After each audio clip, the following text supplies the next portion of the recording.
E aí, você que nos acompanha hoje, nós trouxemos hoje um convidado, você aí que tem uma causa, você que acha que a tua causa não é algo que alguém se importe, eu tô te falando hoje que eu vou trazer aqui no nosso podcast, né, meninas? Alguém que não necessariamente sofre o que você precisa, mas abraçou a tua causa, a minha causa, a nossa causa. E com vocês não vou contar. É a Eliane que vai dizer. Quem é que está aqui hoje, Eliane? Nosso ilustre convidado de hoje, gente. Temos a honra de receber um jornalista, roteirista, escritor e influenciador. Com vocês, Adalberto! Aê! Que honra tê-lo aqui com a gente. Um prazer. Obrigado. Eu estou muito feliz com o convite, assim. Espero que seja boa essa entrevista. Nada, é um bate-papo. Um bate-papo, vai ser um bate-papo federal. É isso.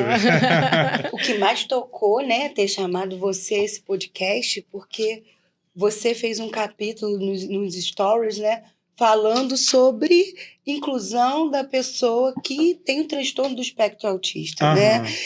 Quando você começou a falar sobre autismo e inclusão nos stories, você imaginava o impacto que isso teria nas famílias e nas pessoas com autismo? Não, e assim, eu fui muito bem acolhido pelas mães, né? Mães atípicas que falam, né? As mães atípicas, elas agradeceram muito, sabe? Porque eu entendo como deve ser difícil para uma mãe, né? Porque a criança tá ali, às vezes ela tá no mundo dela, ela não percebe certos preconceitos, inclusive, o neurodivergente, né? Mas a mãe percebe. E a mãe sente a dor. Gente, a mãe sente dor por qualquer filho, por qualquer coisa que o filho tenha, um resfriado. Então, imagina uma questão que tá com ele e que faz ele sofrer preconceito, e que mesmo que ele não perceba e não sinta uma dor, ela sente, né? Então, assim, elas foram muito gratas a mim por ter feito aqueles stories explicando dos níveis de suporte, né? 1, 2, 3. E muitas pessoas foram até colaborando e eu fui colocando lá no destaque porque eram informações que eu não tinha que eu fui aprendendo. Então, assim, foi muito legal. Não esperava ter tanto retorno. Até por estar aqui agora. Graças a eu ter feito isso, eu tô aqui agora e muito legal, sabe? Eu acho muito importante colaborar com todas as causas. Quando eu entrei no jornalismo, eu queria fazer uma diferença no mundo e eu estou conseguindo fazer isso por meio das minhas redes sociais. Eu não consigo mudar o mundo, mas eu consigo mudar o mundo ao meu redor e eu acho que é isso que faz a vida ter sentido. Eu, como mãe atípica, eu quero te agradecer. Eu tenho uma filha autista de 18 anos e nosso podcast aqui veio através dessa luta, dessa dor, desse espaço para a gente falar sobre inclusão, não só sobre o autismo, sobre transformação de vidas. E você, né, mesmo sem saber, nos deu essa honra de ter falado no seu canal sobre essa situação. Então, eu quero te agradecer, porque é muito difícil alguém abrir o seu canal sem ser autista e falar sobre o assunto, entendeu? Ter empatia, né? Ter empatia, dar essa oportunidade, essa voz a essas mães, é algo assim incrível. Então, meu muito obrigada também, tá? É isso aí. E vamos continuar, né, gente? Se deixar, eu vou ficar falando e não vou fazer a pergunta. Peraí. A minha pergunta é: o que te moveu a usar o seu espaço, né, nas redes sociais, que antes era mais sobre arte e cotidiano, para falar de inclusão e neurodiversidade? É porque, assim, eu também falo, às vezes, das questões raciais, das questões que me atravessam, né? A luta contra o racismo e a luta contra a LGBTQIA+fobia. Mas eu acho que tudo o que o patriarcado transforma em grupo minorizado precisa mostrar sua força para sair desse lugar de minorizado e alcançar lugares de poder na sociedade para a gente conseguir promover transformação para os nossos grupos, entendeu? Porque quando o patriarcado, que é representado pelo homem branco cis hétero, ele transforma tudo que que não é ele, que não é o espelho dele em grupo minorizado, que isso é muito louco, né? É um egoísmo assim, sabe? Os pretos são inferiores, as mulheres são inferiores, os PCDs são inferiores. Aqui no Brasil, falando de Brasil, os nordestinos são inferiores. Os pobres estão inferiores. Os pobres que têm o classismo são inferiores. Então, os LGBTs, enfim. Então, é muito louco, porque ninguém é inferior. Mas essa é uma maneira de fazer a gente brigar, a gente ficar se odiando, porque a partir do momento que eu crio, que eu digo que eu crio defeitos para a essência da natureza de vocês, mulheres, a mulher ela vem de uma fraquejada, a mulher se ela usa uma roupa curta, ela é uma piranha, uma vagabunda, então aí merece ser abusada, então o gay ele é um cara que destrói a família, entendeu? A trans é um homem, na verdade, se fingindo de mulher para abusar de mulheres no banheiro. O PCD é um defeituoso que não presta para nada, um nordestino é um preguiçoso. Então, assim, a partir do momento que eu transformo vocês, nós, em grupos minorizados e vou criando defeitos, se vocês têm defeito, para mim, na hora de, sei lá, eu já não vou achar, eu não vou confiar nas mulheres para alguma coisa. Se os pretos têm defeitos também, vocês já não vão confiar nos pretos para alguma coisa. Se os PCDs têm defeitos, a gente já não vai. E aí sobra quem? O homem branco cis hétero, que a gente vai sempre votar e vai ser sempre maioria no Congresso. A gente está aí brigando, né? Você vê artistas falando agora com o presidente, indica uma mulher preta para o STF. Mas será que a mulher preta para o STF vai ser aprovada pelo Senado, que só tem gente branca? Por que você não votou na preta para o Senado? Aí agora tá querendo cobrar, entendeu? Tá cobrando assim com veemência para fazer VT na televisão. Eu tô cobrando dele também. Mas eu voto em mulheres pretas para o Senado, para a Câmara, para as Assembleias Legislativas, para a Assembleia Legislativa, né, do Rio, para a Câmara Municipal, entendeu? Então, assim, a gente tem que saber que também cobrar e a gente tem que saber que por meio de voto a gente muda um país. Então a gente precisa de ter mais mulheres, a gente precisa ter representatividade nesse lugar. Então é por isso que diversidade na representatividade. Exatamente. Então é por isso que eu não adianta só lutar e querer dar poder e força para os problemas, para as questões que me atravessam. Porque se só eu fizer a diferença para pessoas que são atravessadas pelas questões, né, que me minorizam, não vai ser uma sociedade completa. Todos os grupos minorizados precisam ter poder e força para alcançar os lugares de privilégio, né? E para a gente viver um mundo de igualdade. Muito bom. Perfeito, é isso mesmo, Adalberto.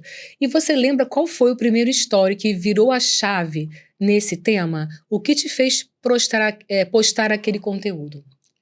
Menina, eu não lembro exatamente. Eu sei qual foi esse que eu falei que, né, eu aprendi sobre a questão do nível 1, 2 que virou assim a 3 chave, de suporte. O que te fez, assim, até falar aquilo? Mas, eu acho que foi alguém que eu vi que não foi bem tratado no metrô. Sempre tem uma questão. E aí tinha o cordãozinho. Sim. Entendeu? E aí eu não sabia sobre o cordãozinho. Foi isso mesmo. E aí foi uma coisa que eu quis falar, porque eu acho assim, se existe isso, o cordãozinho, e é justamente para a gente entender, e crianças com nível 1 de suporte, ou adultos, adolescentes com nível 1 de suporte, é o mais difícil de perceber. Perfeito, que eles parecem que não tem o autismo, não tem nada. Então eu quis falar isso justamente para as pessoas ficarem ligadas. Tudo bem, uma mãe com uma criança no colo, você tem que dar já o negócio para ela, o lugar para ela. Mas, assim, principalmente quando tá com esse... É urgente, entendeu? Então, que aquela mãe ali... Mãe já é uma pessoa... Né, tem o podcast da Samara Felipe com a Caroline Figueiredo, com a Gisele Tia. São mulheres exaustas, né? Ser mãe é viver exausta, né? Sabemos bem disso, Adalberto. Né? Porque quase tudo sobra sempre a mãe, se não tudo, né? Então, e assim, quando tem um filho que tem, que é PCD, que tem uma deficiência, né? É mais difícil ainda, até por causa do preconceito. Isso faz ser mais difícil, não era para ser mais difícil. E então, assim, eu quis deixar isso, assim, alertar a minha galera para quando vê a criança ou a mãe com um negócio para dar o lugar. Tem empatia, Achei né? Tem fantástico empatia isso. e saber que aquilo ali é muito urgente, que aquela mulher deve estar precisando muito de sentar, de descansar, de Até usar pelo aquela... conhecimento, né, Adalberto, desse jovem, dependendo desse público, né, de ter Sim. conhecimento mesmo. Por que aquele cordão, né? Aham, sim. Acho muito importante. Em seus stories, a sensação é de que você não quer falar por, mas falar com a pessoa, né? O que você aprendeu ouvindo pessoas autistas e suas famílias? O que você aprendeu? Quando alguém foi lá te procurar. Essas mães que estão falando com você agora. Eu aprendi, né, melhor sobre essa questão dos níveis de suporte. E eu aprendi uma coisa com as mulheres que eu achei muito doloroso. Mas foi uma informação preciosa para a gente até ter mais carinho com as mulheres autistas, que é o seguinte: muitas mulheres e muitas pesquisas demoram a diagnosticar a mulher com autismo, porque a mulher, ela desde cedo, ela é cobrada para ajudar em casa. Porque o homem, ele faz 12 anos, 13 anos, o pai leva para uma casa de termas para ele ficar com uma mulher, para ele transar com uma mulher, para iniciar ele na vida sexual. Pelo menos os meninos da minha época. Já a menina, ela tem que lavar, passar, fazer faxina, espremer a espinha do irmão. A minha irmã espremia a minha espinha. Falo isso com muita vergonha. Tirava meus cravos, entendeu? Do meu pai, cortava minhas unhas, a minha irmã cortava minha unha. E a minha mãe falava isso. E a minha mãe, que é machista, não. A sociedade é machista e que coloca sobre as mulheres essa responsabilidade. Então, a minha mãe só estava repassando para minha irmã: Camila, olha a unha do teu irmão. Olha, a unha era minha e aí a responsabilidade era da minha irmã por não ter cortado a minha unha. Porque meu nariz estava cheio de cravo. Camila, olha o nariz do seu irmão. Entendeu? Então, a mulher autista, ela não tem tempo de...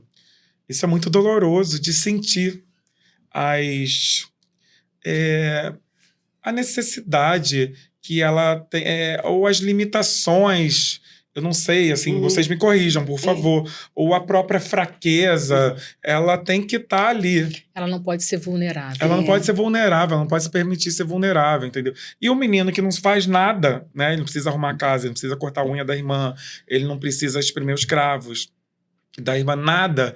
Então, é mais perceptível. Então, talvez por isso a ciência consiga diagnosticar mais fácil que a menina autista, ela vai contra a maré, e ela acaba tendo avanços porque ela é obrigada a dar conta de uma casa, por exemplo, para ajudar a mãe a cozinhar. Então, a menina esqueceu ali, já vai queimar. Ela não pode ter não é nem desleixo, sabe? Mas ela não pode vacilar, sabe? Ela tem que estar muito atenta. E aí é uma luta contra todas as limitações dela. Isso. Então a menina acaba tendo avanço por essa pressão patriarcal, machista, e a ciência demora muito a diagnosticar nela. E quando uma menina me contou isso, eu comecei a chorar, porque assim, ela falou, eu descobri recentemente, porque eu sempre tive umas limitações, na faculdade era muito difícil para mim, mas é aquela coisa, né? É burra, é falta de interesse, não está estudando direito. E eu não era, eu descobri que eu só era autista. E para mim era um pouco, eu tinha o meu tempo. Isso. Eu tinha o meu tempo, esse tempo precisava ser respeitado. Mas esse tempo não foi respeitado quando eu era criança, adolescente. Eu era obrigada a arrumar a casa no tempo que a minha mãe queria. Então, assim, isso eu achei tão doloroso, sabe? E foi a informação que mais me pegou de todas que eu aprendi. Eu passo por isso, porque como minha filha tem 18 anos, as pessoas dizem, né, que as meninas de 18 anos já dão conta de lavar uma louça, de arrumar uma cama, de passar um aspirador. Né? E como a Carol, a minha filha, não dá conta ainda, então eu tenho muita pressão sobre isso. Isso que você está falando é real, isso acontece sim. Pois viu como é que acaba recaindo sobre a mãe também, até essa pressão. Não está educando bem sua filha. Porque uma menina, uma moça dessa idade, já tinha que estar fazendo tudo em casa. Mas tem que entender que existe o tempo dela. É o Com tempo. certeza. Estamos mudando isso com a nossa fala, não é? Claro, Quanto mais a gente debate, quanto mais Isso. leva as pessoas à informação, a informação é libertadora, né? Perfeito. Então, a informação vai libertar essas pessoas também que são muito prejudicadas pelo preconceito. Porque aí a informação vai quebrar o preconceito. Ela não é uma preguiçosa. Isso. O autista não é uma pessoa, se não está tendo bom desempenho, sei lá, na escola, não é porque é burro, é porque tem o tempo dele. Tem o tempo e tem a identidade. Isso. Então, não necessariamente minha filha vai varrer uma casa. Ela pode passar um aspirador. Porque ela não tem ainda essa conexão para onde vai o lixo direito. Mas quando vai com aspirador, funciona mais, entendeu? Então, você tem que fazer as adaptações. E outra, né, assim,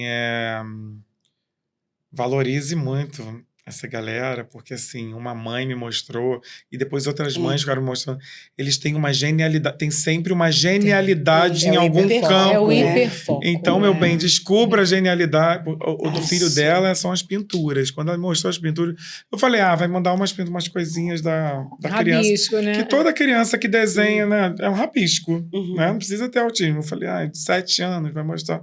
Gente... Quando chegou, você surpreendeu, né? É um quadro. Eu falei assim, eu quero esse quadro. Quase um Picasso. Não, é assim, gente, não dá para explicar. Assim, É natural, né? E são inúmeros. Não é assim, ele fez 3, não. E ele fez inúmeros e ele faz rápido. Então, entende como eu vou conseguir fazer aquilo ali rápido? Assim, não uma vai, pessoa que não tem autismo, que pinta, vai conseguir Não. fazer aquilo na velocidade daquele menino de 7 anos.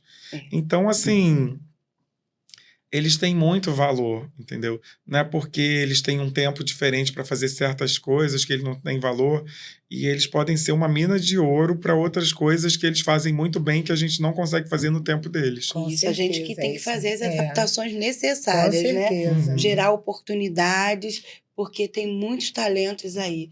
Identificar o talento, né? Como essa mãe Isso, identificou do filho, né? Perfeito. Cicleia. Vamos lá, gente, vamos lá. Eu aqui tô já pensando, já tô aqui matutando para te contar que a minha filha é artista. Que legal. O hiperfoco dela é dança, é teatro, é música, entendeu? Que legal. Então é isso. Esse menino que você citou agora, ele pinta, ele desenha, aí o outro dança, o outro canta, o outro fala inglês desde os 3 anos de idade, entendeu? E por aí vai. Né? Não, tem que muito respeitar legal. mesmo. Então vamos lá. Nos seus stories. Esse é a outra.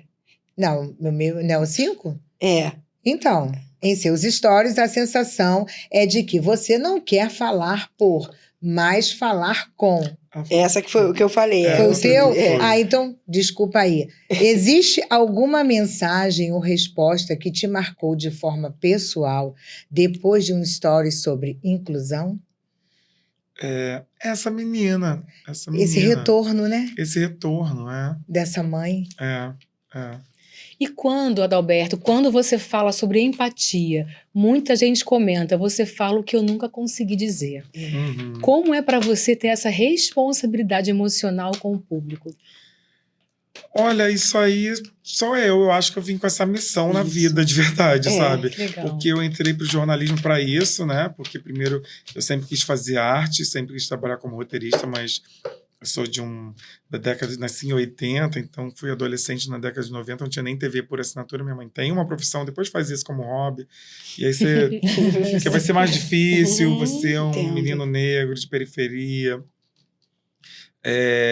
Mas aí eu escolhi o jornalismo para isso, para querer prestar serviço mesmo, sabe? Em nenhum momento eu pensei em status da profissão. Tem muita gente que pensa em status da profissão, de jornalismo, e eu queria prestar serviço. E eu consigo fazer isso muito bem hoje nas minhas redes sociais, e isso alimenta a minha alma, sabe? E eu acho que, assim, a gente tem que exercer a empatia para a gente viver bem em sociedade, sabe? Porque se colocando no lugar do outro, que às vezes, de repente, você nem entende o problema do outro. Porque você, às vezes, não dá tempo de entender sobre tudo, ou tem coisas que você nem sabe que existem, questões que você nem sabe que existem. Mas tendo a empatia, tendo um olhar carinhoso pelo outro, fica mais fácil de entender o outro, sabe? De respeitar. e não ficar julgando sem... ter julgamento precipitado, Isso. sabe? E que alimenta o preconceito, Isso. sabe? Só existe Perfeito. um juiz, né? Exatamente. Então, melhor ficar na tua, né? Uhum. Quais as frases ou atitudes você identifica como capacitismo, mesmo quando ditas com boa intenção? Não sei se tem boa intenção nisso, mas assim... Desse jeito, né? Desse jeito. Mas coisas que... É sem boa intenção. Mas que eu sempre corrijo. Gente, eu sempre corrijo. E, assim, pessoas que... Por exemplo, pessoas que eu sigo na rede social, que são amigos de mais rede social, mas aí fica assim, tô parecendo um retardado, tô parecendo um débil mental. E aí eu falo assim, ou então, as pessoas adoram ficar reproduzindo uma fala da Sandra Nemberg, que não foi capacitista dentro do contexto, mas quando eles reproduzem dentro do contexto. Que eles falam assim, eu tô choco, manco, não sei o que, anêmico... que ela estava falando de alguma coisa que não era capacitista, tá? Pelo amor de Deus. Ela estava falando no jornal hoje, que ela falou assim, ela não sei o que, estava choco, anêmico, manco, não sei o que. E as pessoas ficam usando isso para dizer, tipo assim, tô devastado hoje, tô cansado, tô morto. Aí ficam botando essa fala, esse áudio da Sandra Nemberg por cima. Eu falo, isso é capacitista. Então, assim, quer ser engraçadinho e tal, mas assim, isso é extremamente capacitista. Isso. Tem gente que não vai rir com isso. Porque é importante falar isso. Tem gente que não vai rir. Com certeza. Tem gente que não vai achar graça nessa piada. Isso aí. Sabe? E tem gente que vai sentir dor com isso. Então, essa coisa de débil mental, de retardado. Mas assim, a gente tá... Eu sei que esse é zero má intenção, mas assim, eu tô sem braço pra... Sei lá, na sua empresa lá, você... Nossa, eu tô sem braço pra resolver isso. Então, assim... São expressões, né, Adalberto? Que quem não são... escuta, não são... Tem que pensar antes. Tem que pensar. Tem que pensar. Agora eu vou te fazer a pergunta certa. E também quando dizem que aquela pessoa... Sabe quando você termina um relacionamento e aí você arruma um de imediato que aquela pessoa serviu como uma muleta pra você? Isso me mata. Entendeu? É verdade. Sabe? Muito triste. E aí, são pessoas, né? São pessoas, né? Então é importante a gente colocar isso aqui no podcast, né? Para que você tome conta mais das suas palavras, Reflita, né? Que isso é muito verdade. Perfeito. Vamos lá. Você acha que as redes sociais estão ajudando a naturalizar o autismo ou ainda reforçam estereótipos? O que você acha disso? Acho que acontece as duas coisas, né? Naturaliza de forma que traz informação, né? Mas também reforça. A gente precisa ficar muito atento, precisamos estar atentos e fortes sempre. E vigiar quem a gente segue, né? É muito importante a gente estar nas redes sociais com muita responsabilidade. Na pandemia, eu fiquei adquirindo muita informação sobre tudo, sabe? Eu comecei a seguir influenciadores gordos, mais pretos também, PCDs, mulheres feministas. Nossa, eu tive assim... Eu tive muitas aulas sobre feminismo, era o que eu mais consumia, então, sabe? Porque eu sou um homem, né? Por mais que seja um homem gay, eu me descobri extremamente machista. E conforme eu ia assistindo, né? Eu falei, meu Deus, eu sou podre, sabe? Então eu preciso desconstruir muito isso em mim. Até porque eu sou um roteirista e, assim, toda novela que eu vejo, todo filme que eu vejo, toda série que eu vejo, que eu assisto, eu vejo uma questão. Eu falei, se tivesse assistido aqueles influenciadores que eu sigo, não estaria reproduzindo isso aí. Sempre tem uma questão. O humor tá muito... Por que estão dizendo que existe crise no humor? Porque agora... Não se pode, mas nunca deveria ter podido, mais fazer humor com capacitismo, com racismo, com machismo. Mas sempre tinha o nordestino ou o português ou o japonês, sempre tinha a mulher com a roupa curta, né, que era a safadinha, sempre tinha o gay afetado, sabe? Que não tem problema nenhum gay afetado, mas sendo estereotipado, sabe? Sempre tinha tudo. O humor, a matéria-prima do humor era o preconceito, né? Então, a gente vê uma uma crise, na verdade, porque eles insistem em roteiristas que não sabem trazer essa realidade para tirar o melhor disso, porque tem situações engraçadas. Olha o Pablo e Luizão, do Paulo Vieira. Tem alguma questão ali de racismo, não tem nada, nem de classismo. Mas não é engraçado aquela família pobre, preta, quando a gente entra na vida, né? Porque é como se fosse uma câmera ali, um Big Brother, mostrando a rotina daquela família pobre e preta. E as questões que eles vivem, né? Não faz a gente se divertir, mas a gente ri com eles, entendeu? Sabe? É quase aquela coisa assim, porra,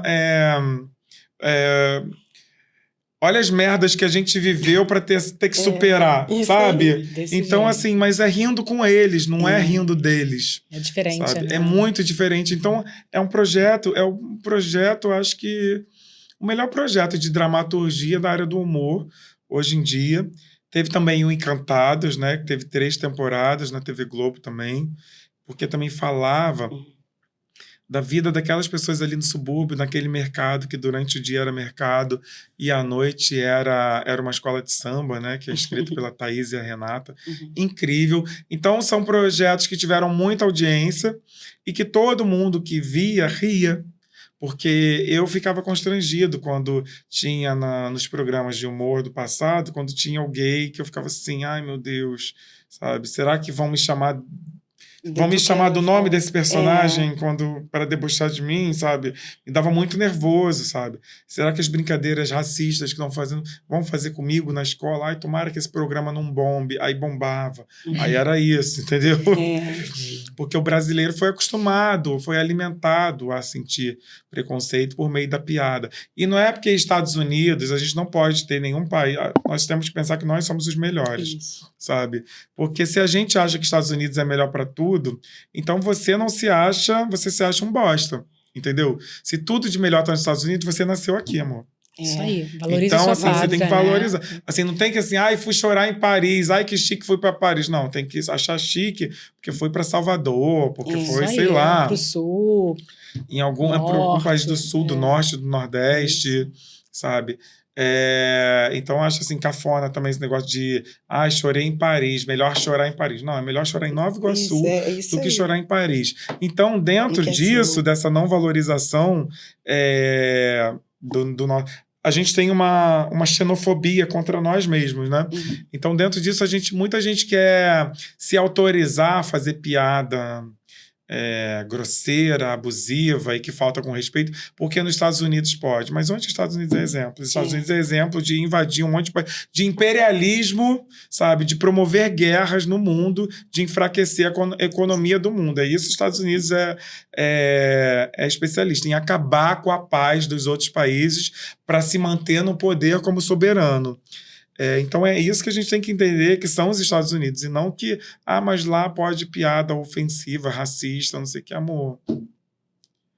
Isso não é certo, não é porque lá pode que não é certo, entendeu? E não pode legitimar sua falta de respeito um outro país que não é nem o nosso, não tem a nossa legislação, entendeu? Não pode legitimar sua piada racista aqui, capacitista, nada. Entendeu? Então não faça, não é certo. Porque tem uns humoristas de stand-up que gostam de dizer, lá pode, então aqui eu também... Não. É verdade. Vou seguir, meninas. Se você pudesse transformar um dos seus stories em uma peça de teatro, Adalberto, qual seria o enredo? Tantos enredos, eu quero fazer muita coisa. E eu acho que, inclusive, eu quero trazer cada vez mais essa diversidade com personagens que tenha autismo, mas sem ser para ficar falando do autismo, sabe? Personagens que possam ter uma vida, mas essa vida com as limitações, com o tempo deles, entendeu? E a gente só indo percebendo isso conforme a história vai se desenrolando e aprendendo assim. E não ser uma coisa didática, porque ele é autista, né? Então ele tem que não sei o que, tem que tomar cuidado, tem que não sei o que. Não, deixa a história desenrolar e conforme as limitações vão aparecendo, o telespectador vai aprendendo. Eu acho que é melhor assim, Seria né? muito didático, assim, né? Seria muito bom. Então, Eu gostaria, e eu quero trazer cada vez mais essa diversidade para poder incluir e mostrar que essas pessoas têm seu valor. Isso E aí. muito, e é um valor muito alto. Informar, né? Perfeito. Acho que se mais pessoas que não tivessem ligação direta com a questão da pessoa com deficiência desse essa voz, nossa, a gente ia ter mais inclusão, né? Com Mais certeza. respeito. Me diz aí, qual foi o story mais difícil de gravar e aquele que você quase não postou? Olha, esse da menina foi bem difícil, porque eu falei chorando, né? É. Da menina que falou com todo o diagnóstico tardio, né? E falou que as pesquisas científicas ocorrem com homens, né? Justamente porque neles é mais fácil de identificar, mas é mais fácil por essa questão das mulheres terem que dar conta de tudo dentro de casa desde cedo e conta de tudo na vida, né? Porque uma vez que existe o machismo, a mulher é cobrada 2 vezes mais do que o homem. Então esse me causou, assim, sabe, muita dor. E assim, de quase não postar, é mais quando eu tenho alguma dúvida na questão, mas eu pergunto, entendeu? Isso. Para também não falar alguma... Para também não querer ajudar e eu tô reproduzindo um preconceito. Então, não é que eu fique... Não pense em postar, mas eu vou conversar com alguém, sabe? O que você achou, né? Pedir uma opinião. Pois né? eu já falei com o Ivan Barão uma vez, inclusive para falar do personagem da novela, né? De Vale Tudo, o Léo. Falei, porra, o Ivan, não era melhor que ele tivesse morto mesmo? Que nem na outra... Para botar um ator para fazendo creep face, não era melhor então que não tivesse trazido de volta para a vida o personagem? Porque aí... E aí veio uma especulação de que, na verdade, era um ator que, do nada, ele ia ficar sem a deficiência, né? Ele ia voltar... Como é que se diz? Voltar... Ele ia deixar de ter deficiência, né? Ele tinha deficiência temporária. Aí do nada ele ia sair da cadeira de roda, em algum momento ele ia sair e não ia ter mais a neurodivergência dele. Por isso, para justificar que era um ator que não tem deficiência. Mesmo assim, já não é legal. Até porque eu vi o vídeo do Pedrinho França, também, que é meu amigo, que tem nanismo, que ele falou assim, gente, olha só, hoje em dia tem a inteligência artificial, mas antes da inteligência artificial, a gente já viu filme com dinossauro, sabe? E a gente acreditou naquilo. Então, qual era o problema de fazer uma montagem com o ator que é cadeirante, como se ele não fosse cadeirante, para depois voltar? Usa o ator. Porque a gente tem muito pouca oportunidade. Porque a questão é essa, de não usar uma mulher trans, por exemplo, de não usar uma pessoa com deficiência, por exemplo. E agora isso não acontece, que era ridículo, mas acontecia, né, de não usar uma pessoa preta e botar, na verdade, uma pessoa branca fazendo blackface. Mas isso, pelo menos, não existe mais. Mas ainda tem essa coisa de usar um homem cis fazendo uma mulher trans, aí, enfim. Ou uma pessoa que não tenha deficiência fazendo uma pessoa com deficiência. Mas o grande problema disso é que se tivessem milhões de pessoas com deficiência... Se não existisse esse problema, beleza, todo mundo pode fazer tudo, porque o ator está aí para isso. Mas como o ator com deficiência tem mais... Quantos atores a gente vê com deficiência? A gente vê 2 na novela das 7. A Raoni e o menino também, que eu acho que é Pedro também. O Pedro, que é um cadeirante e que tem uma neurodivergência. Eu acho que é Pedro o nome dele. Maravilhoso. Mas fora isso, a gente não vê.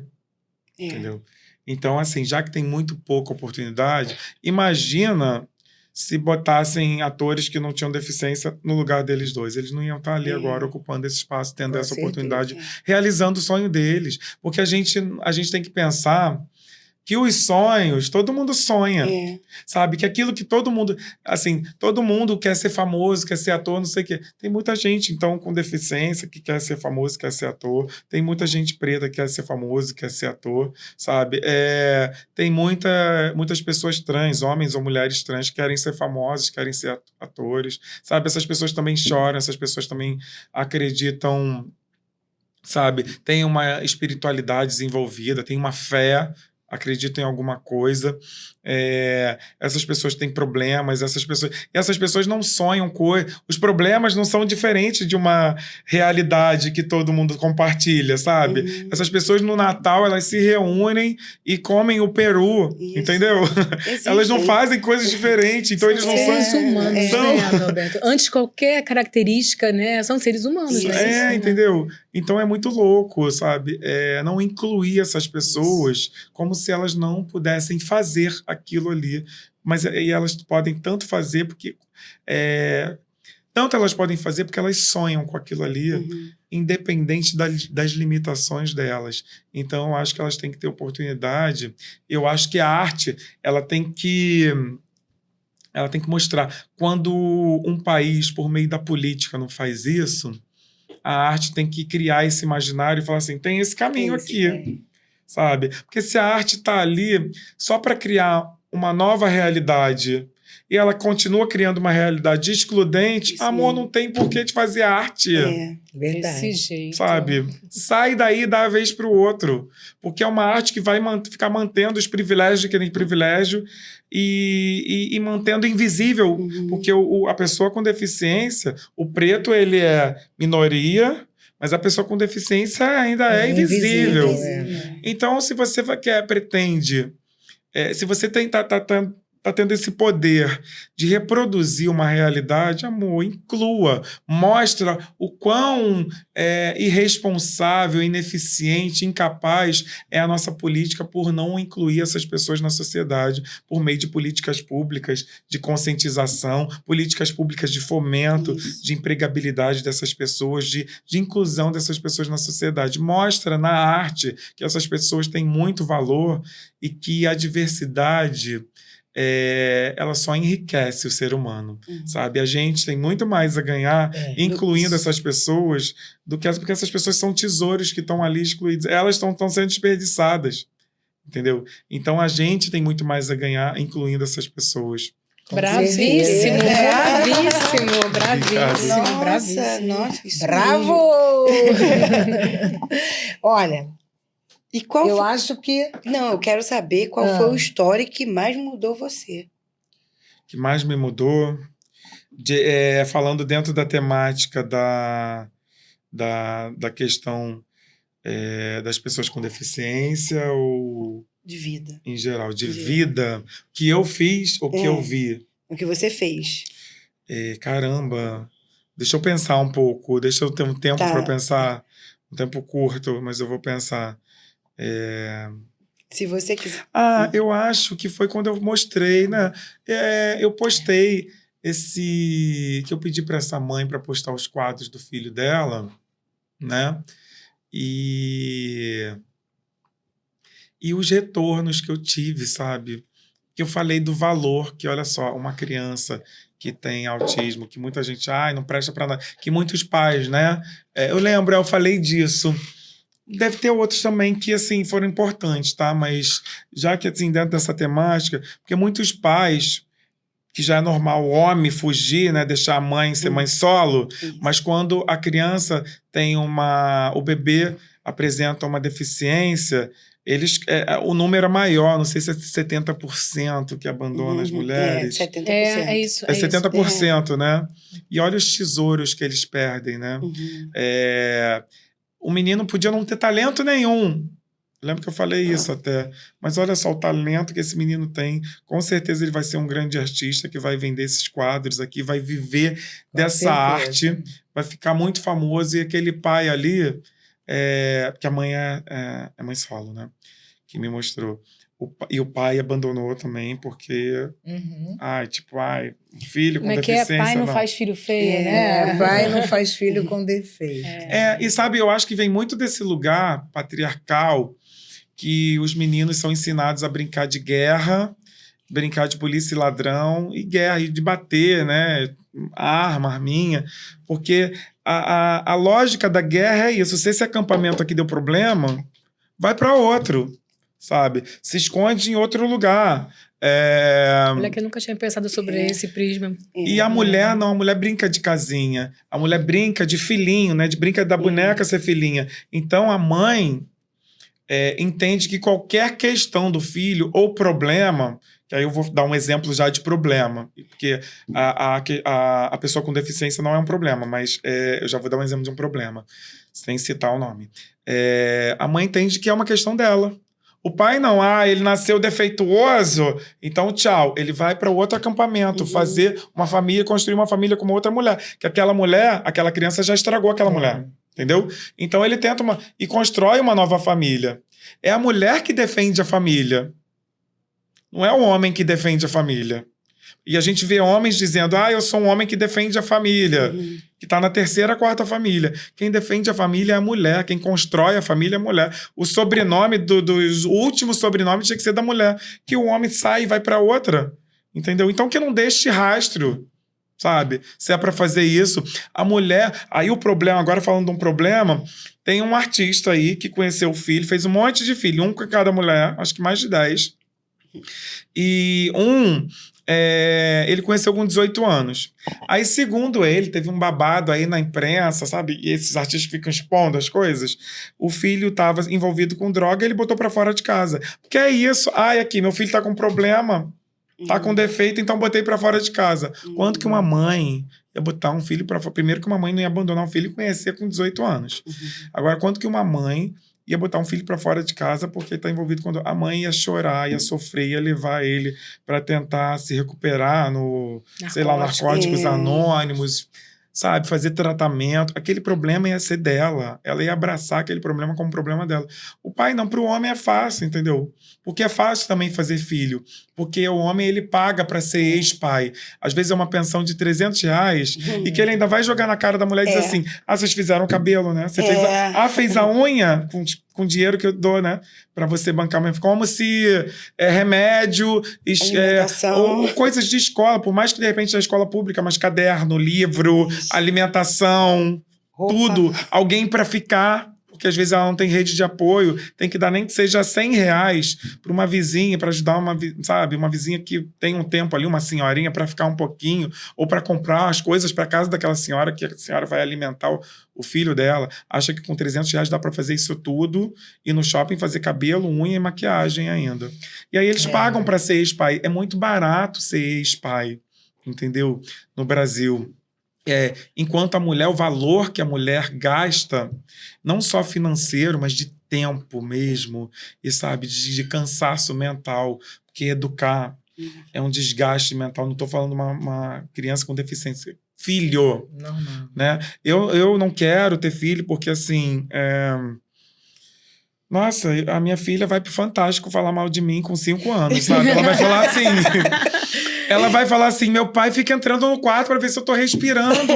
Pô, já tenho 7 anos. Meu pai fica no banheiro me esperando se eu tô demorando, porque ele não sabe, saber se eu não tô fazendo barulho, aí ele bate na porta. Filha, eu ia ficar assim, gente. Eu não sei como é que pais e mães conseguem viver, e ainda mais nesse mundo, hoje em dia perigoso, com as redes sociais, com as big techs não regulamentadas, aí com tanto discurso de ódio nas big, sabe, podendo ser proferido, e com tanta fake news podendo ser proferida, porque as big techs não são regulamentadas e as nossas crianças saem...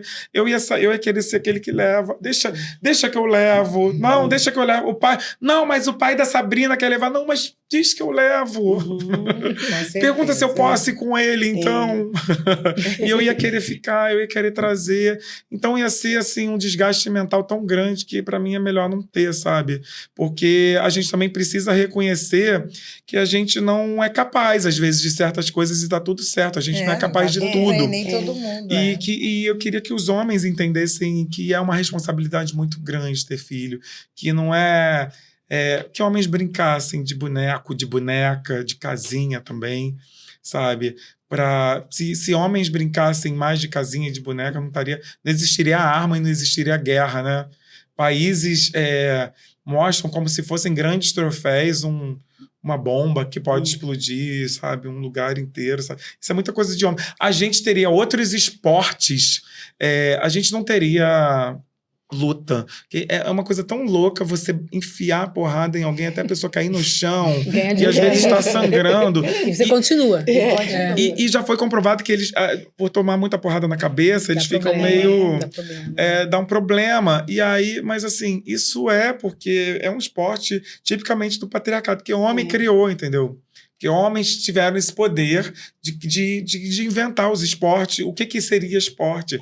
Então, assim, é muito louco. A gente teria um outro mundo se mulheres estivessem à frente ou se homens brincassem de boneca na infância e de casinha, porque aquilo ali já vai alimentando quem a gente vai ser no futuro. Os nossos gostos, os nossos princípios, os nossos valores, sabe? Os nossos quereres, sabe? Então, A regra é clara. Fazer com outro aquilo que você gostaria que fizesse com você. A regra tem que ser clara, né? É isso. E tá chegando no fim.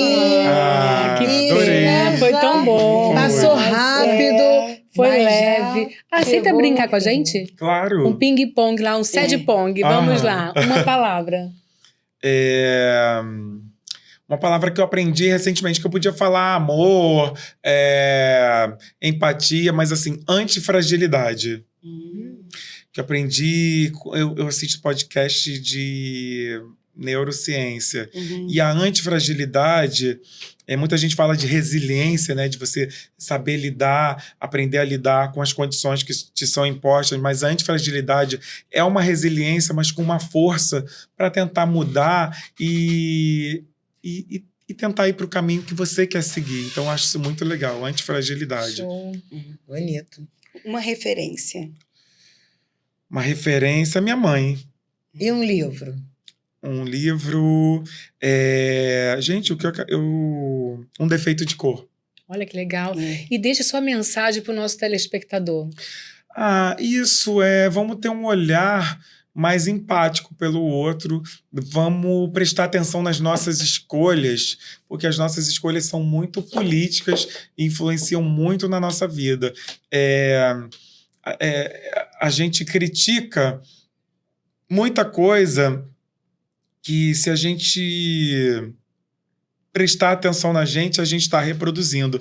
Então, vamos promover a transformação dentro da gente primeiro, para a gente ir contaminando as pessoas ao nosso redor e conseguir transformar o mundo por meio do bom exemplo que a gente é. Isso aí. E esse foi o Adalberto, gente. Adalberto. Tem mimos pro Adalberto? Vai ser mimado. E nós somos mimados. Gente, obrigado. Obrigado. Seu mimo. Posso Espero abrir? que você Fica à vontade, goste, com claro. certeza. Você gostou? Nossa, Curte, profundo. compartilha. Bota Segue aquele lá. joinha, aquele Onde eu encontro o coraçãozinho. Adalberto? Deixa sua rede social. No @oAdalberto Neto, no Instagram, no Quai, no TikTok, no Twitter. E no YouTube eu tenho um canal que chama Adalba Viu. Viu mesmo, ele viu, sabe? Em que eu falo de política. Eu tenho um recorte político. Às vezes eu pego uma matéria de fofoca para falar de política por meio daquela matéria de fofoca, sabe? Já fiz de uma subcelebridade que fez uma cirurgia para deixar o olho verde. Então, ali eu falei de privilégio branco, de eugenia, eurocentrismo, sabe? Pirâmide social. Dá para falar de muitas coisas. Cobrança sobre os corpos da mulher.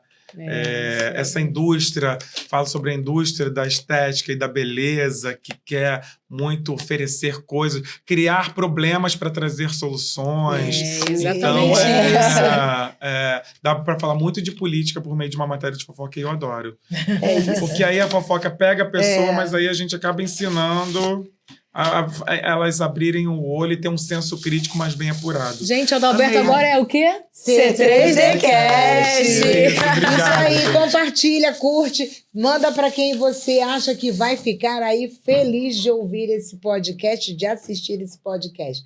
Um grande beijo e até a próxima. Beijo. Beijo, Tchau. tchau. Caraca, arrasou. Queremos mais uma vez te apresentar o nosso convidado, te pedindo, ó Deus, que tu venhas abençoá-lo, que tu venhas protegê-lo e que tu, Senhor, use a vida dele para alcançar muitas vidas. E através do nosso podcast, a gente venha transformar vidas. É isso que eu oro e te agradeço em nome de Jesus. Amém. Amém.